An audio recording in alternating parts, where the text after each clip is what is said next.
All right, good afternoon. In a short while, we will be joined by our guest, Sanda Ojambo, the head of the UN Global Compact. She'll be here to share with you in person an outline of what to expect at the flagship event on the Global Africa Business Initiative, which will take place during High Level Week. You'll hear more about that from her. Tomorrow morning at approximately 8:55 a.m., the Secretary General will participate in the annual ringing of the Peace Bell in the Japanese Garden, and that's on the occasion of the 44th anniversary of the International Day of Peace. This, of course, he and his predecessors have done every year, and he will pray for world peace. This will take place in the presence of representatives of permanent missions, officials of the Secretariat, and others. Today is, of course, September 11th, and as we mark 24 years since the horrific September 11th terror attacks on the city, the Secretary General's thoughts are with everyone who lost their lives on September 11th and with all the people of our shared city. New York has hosted the United Nations for 80 years and has been home to many of our colleagues, as well as to diplomats, staff, and of course all of the Secretaries General. We continue to stand in solidarity with the people of New York as we did 24 years ago.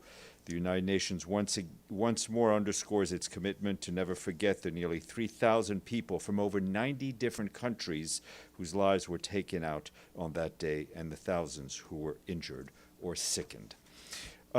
Turning to the situation in Gaza, our colleagues at the Office for the Coordination of Humanitarian Affairs say that nearly 1 million people are estimated to be in Gaza City, are facing daily bombardments and struggling to access the means for survival after the Israeli military placed the entire city under displacement orders. As the Israeli offensive on a famine-stricken Gaza City intensifies, people are once again being displaced with no safe place to turn. Our partners monitoring the movement of people in Gaza said that between Sunday and yesterday, more than 25,000 displacements were recorded. Some critical services have already been suspended in Gaza City as aid workers struggle to save lives. Severe damage has also been inflicted on some humanitarian facilities, disrupting operations and the delivery of essential services.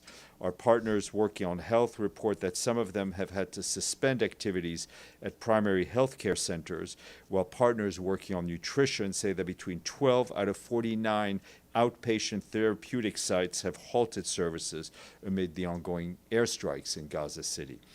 At least 2 community kitchens have also suspended operations, and 3 others have had to relocate within the city. Our partners working on education have expressed concerns that 95 temporary learning sites in northern Gaza, serving about 25,000 children, may be at imminent risk of closure due to displacement orders and ongoing insecurity. UNICEF warned that today child malnutrition continues to worsen at an alarming rate, with the latest evidence showing a record proportion of children screened were identified as acutely malnourished in August. That's 13.5% of those screened from 8.3% in July. In raw numbers, 12,800 children were identified as acutely malnourished in August. That's what the latest figures are from the nutrition partners. UNICEF has also been working to scale up the entry of essential nutrition supplies and distribute them alongside nutrition partners at about 140 sites across the Gaza Strip. While stocks of ready-to-use therapeutic food have recently increased, the current quantity of other critical nutrition supplies for infants and pregnant and breastfeeding women are wholly insufficient. The World Health Organization tells us that almost half of all functioning hospitals are located in Gaza City, and includes half of all ICU beds for the Gaza Strip.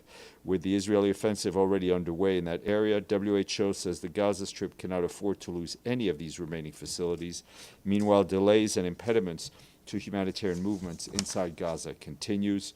OCHA tells us that missions will take long hours to complete, even when they're approved in advance by the Israeli authorities, and teams have no choice but to wait on roads that are often dangerous or congested. Recently, OCHA also observed an increase in denials of the participation of Palestinian staff in missions. This includes both drivers and program personnel. These denials are often communicated at the last minute, resulting in operational delays as teams quickly need to identify other alternatives. What we need is full facilitation of the work and movement of humanitarian actors into and throughout the Gaza Strip. This must include unimpeded access to the north and to the south alike. Every delay costs lives. Just to update you on a number of phone calls the Secretary General has been making.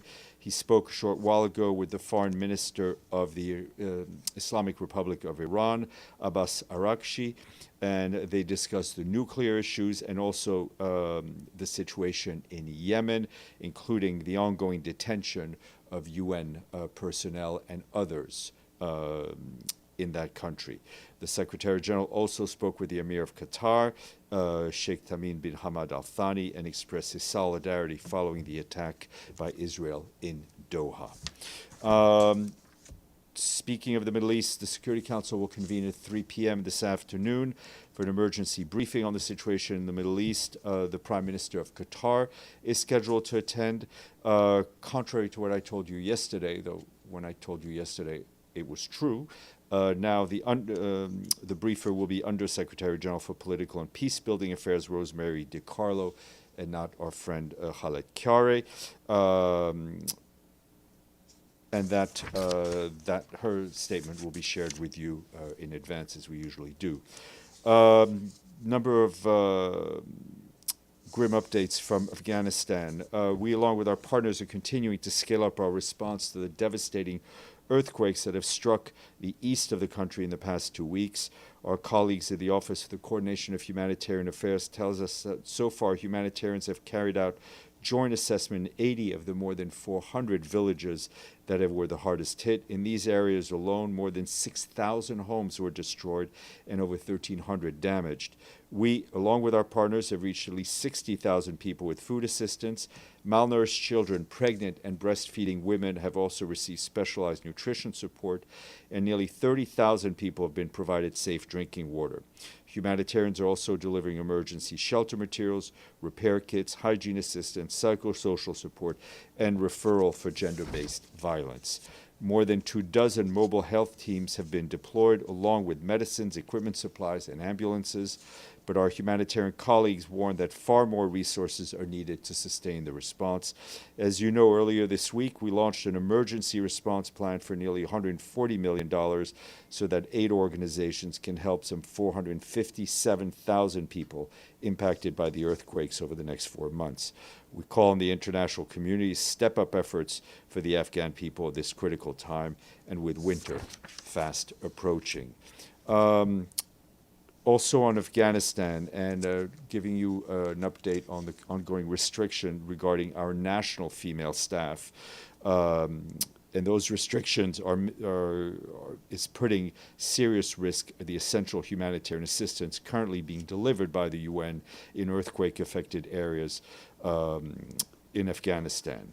The UN assistance mission in Afghanistan said it is engaging with the de facto authorities and calling for the immediate lifting of the restrictions to continue critical support to the Afghan people. The mission notes that on September 7th, the de facto Afghan security forces prevented our national female staff and contractors from entering our own compound in Kabul. The restriction was extended to UN field officers across the country following written or verbal notifications from the de facto authorities.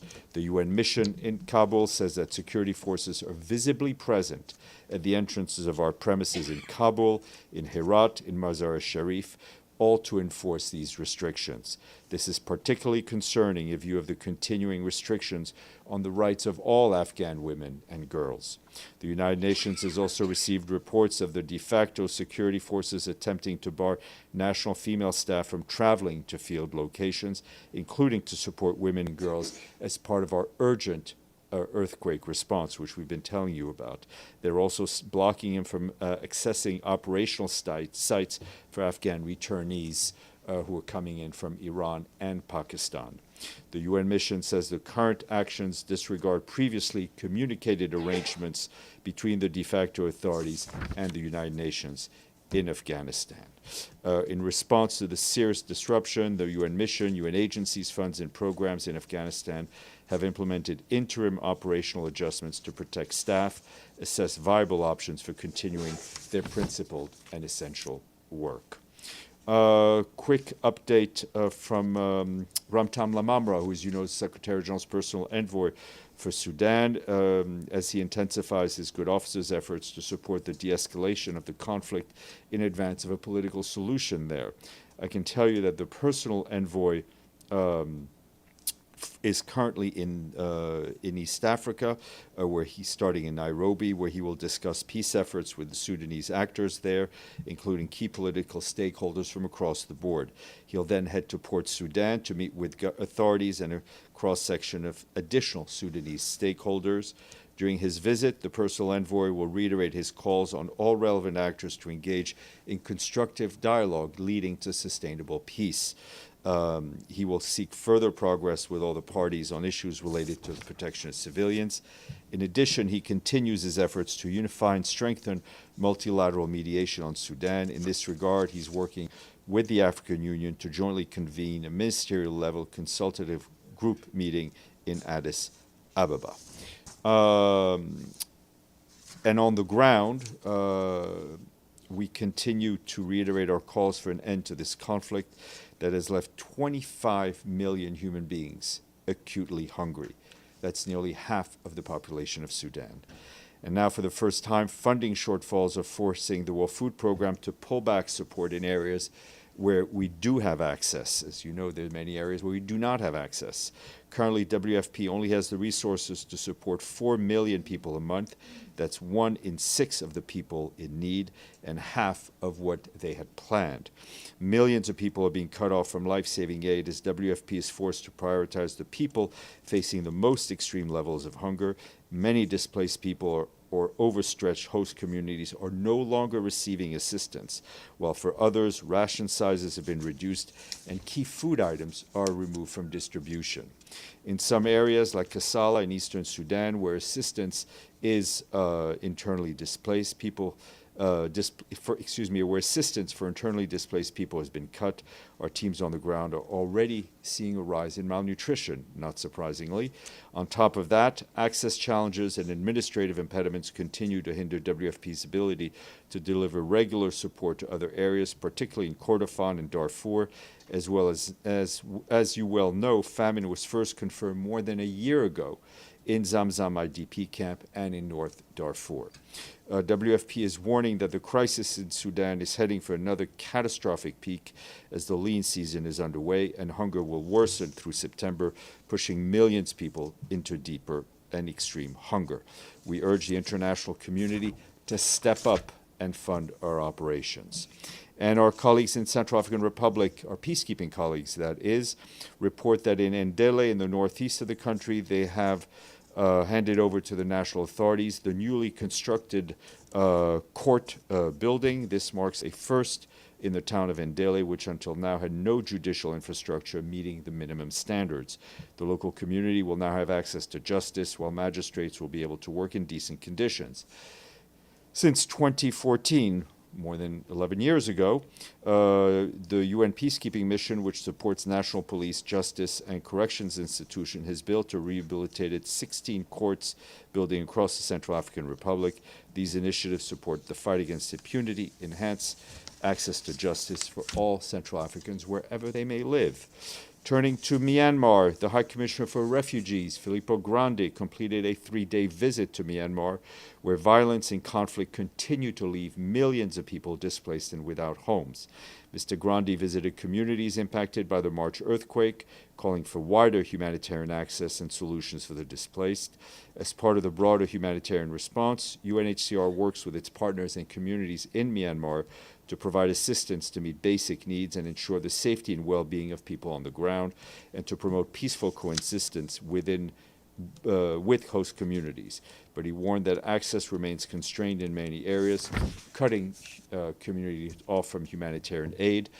UNHCR urgently needs $88.3 million to fund its response in Myanmar this year and deliver support for Myanmar's most vulnerable people. And as you may have seen later this month, on September 30th, Mr. Grandi will join the high-level conference in New York on the situation of Rohingyas and other minorities, urging stronger regional and international action to enable safe and sustainable returns.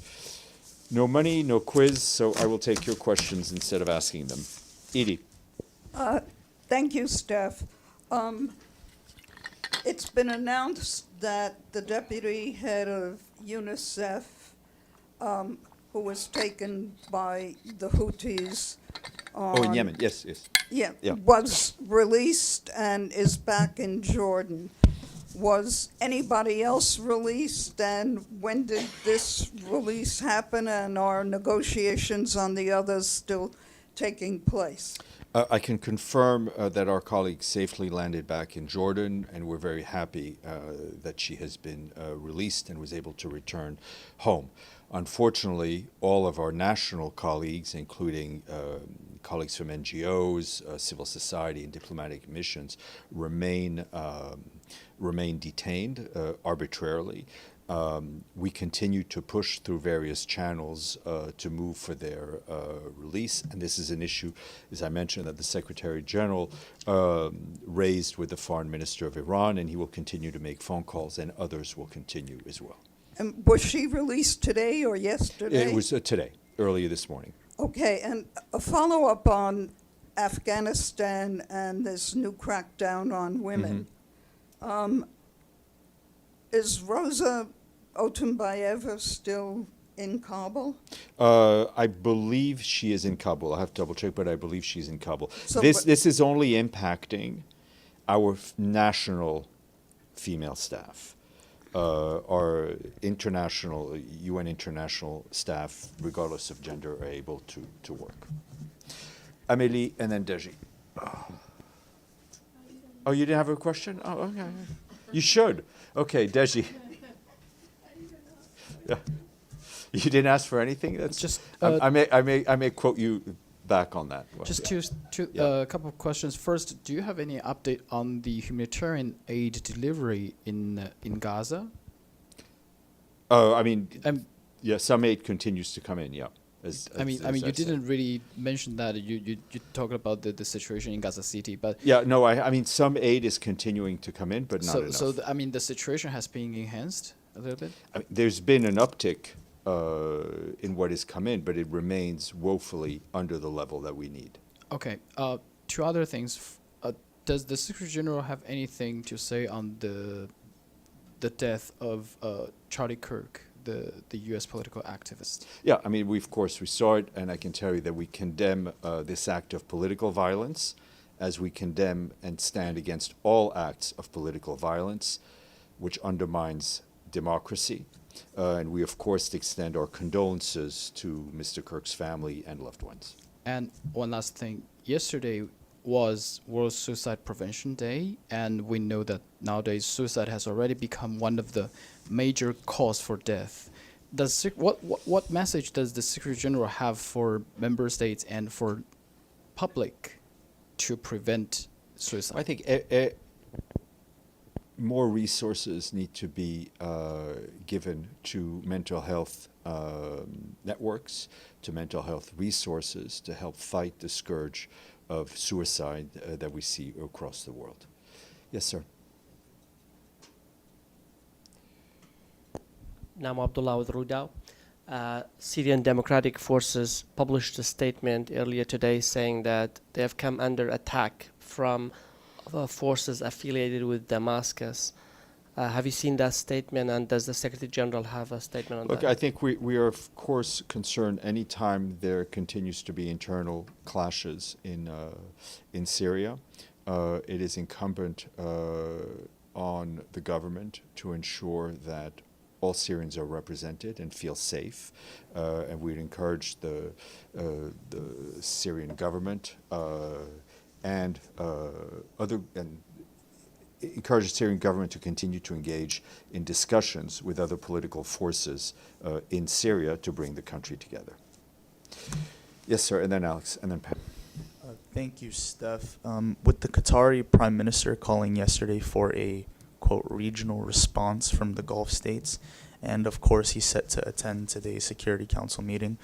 Just curious, does the Secretary General have any expectation for how the meeting will unfold? No, listen, far be it from us to predict what will be in a Security Council meeting, but obviously this is a meeting called following a very serious breach of the sovereignty and territorial integrity of a member state. I think the Secretary General condemned the attack very clearly and condemned the violation of Qatar's territorial integrity. And let's see what the member states have to say. Alex. Thanks, Steph. Firstly, quick follow-up on Qatari Prime Minister. So will the meet in person? We're still trying to, I think the Qatar's Prime Minister's schedule is still being worked out. If something happens, we will let you know. But Sure. Scheduling is always a challenge. On completely different topic, on tomorrow's meeting on Poland. Do we know who will brief the Council? I do not know yet, but I will hopefully know before it happens. And lastly, on Belarus. So today Belarus has released 52 prisoners. Are you aware of that? Do you Yes, I've seen the welcome- report. I think we very much welcome this release. Pam, then Stefano. Thanks.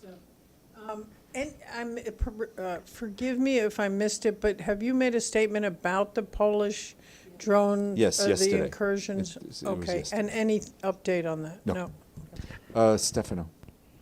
Well, it's a kind of follow-up. The Polish premier tasked, he just said that at the moment the risk of a war is the highest since the Second World War. Do you agree with that statement? We've seen those comments. I mean, it is clear to all that there are heightened tensions not only in Eastern Europe, but in the Middle East, in the Gulf region, and that is one of the reasons the Secretary General's message, both publicly and privately, is to avoid any further escalation, any further destabilization of the situations.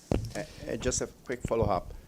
If the Secretary General believes that actually the risk is one of the highest since the Second World War, what is practically doing apart the call? Is it doing something in particular? Because, for example, we know that Poland, they just moved 40,000 soldiers on the border between Belarus and... He continues to engage world leaders, which he'll obviously do much more actively in the coming 10 days. He spoke, I think, a day and a half ago, 2 days ago, with the president of Finland, notably to discuss the situation in Eastern Europe. Edie.